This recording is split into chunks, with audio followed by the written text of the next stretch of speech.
Joining me, phone number to get involved, 844-700-BOLD. Let's see if this guy made it through the break. This is Glenn, who's on the phone. Hey, it's Judy up in Casper. Yeah, Judy up in Casper. Now, Judy says up in Casper because it's higher in altitude than we are, even though we're further north in Gillette. That's what she means by that. Just want to get that out of the way, Kathy. You always give me the grief over that. I got to, yeah. What I wanted to call you and tell you is I spent a week out at the Central Wyoming Fair and Rodeo here in Casper. Okay. You know, where they got their cows and they're doing their fair and all of that good stuff. Mm-hmm. And I happened to be in a booth for Paul Pat across the way from an Israeli family All right. that immigrated here some 26 years ago, she said. And I'll tell you what, they're Jewish, they're from Israeli, and they hate what is happening across the world, and they love this country.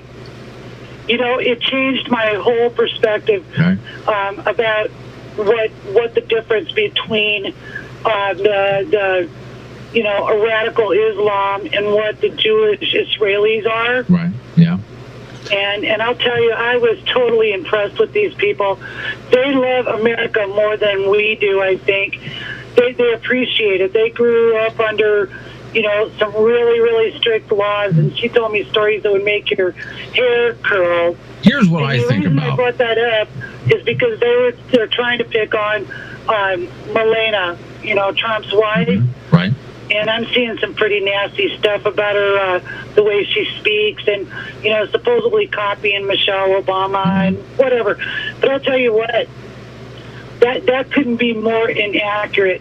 There's 100 ways to say the same thing. Mm-hmm. And if you and I come up on the same subject, we might even describe it the same way. Plagiarism, I think they're just digging around. Well, there's just, remember I told you, everybody's not just the media, but what people are just trying to do is do damage to each other. And what we're not doing is talking about the real subjects, the real issues.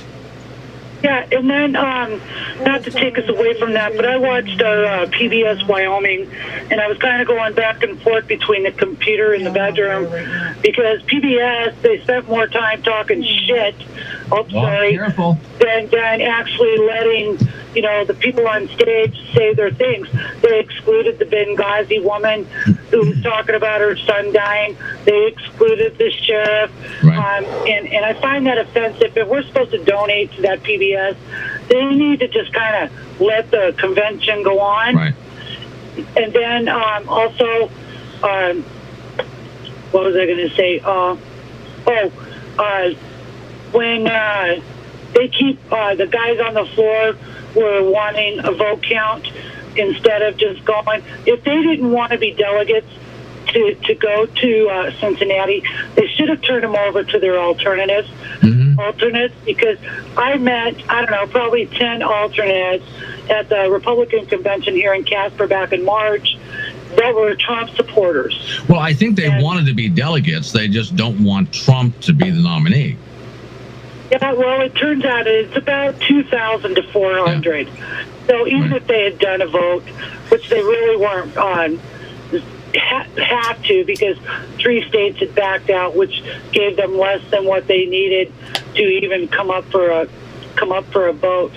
But it just amazes me how much garbage is thrown at Trump. I mean, how much can one man take? Yeah, well, tell you what, next time you call, though, watch your language. I had to hit the dump button. I know, I'm sorry. You get a good girl out there, okay? I'm trying. Thanks. I know. How's the weather out there? Do you have smoke? Let me ask you real quick, a local question. Do you have smoke from fires in your area? Not quite so bad. I think there's 3 going right now.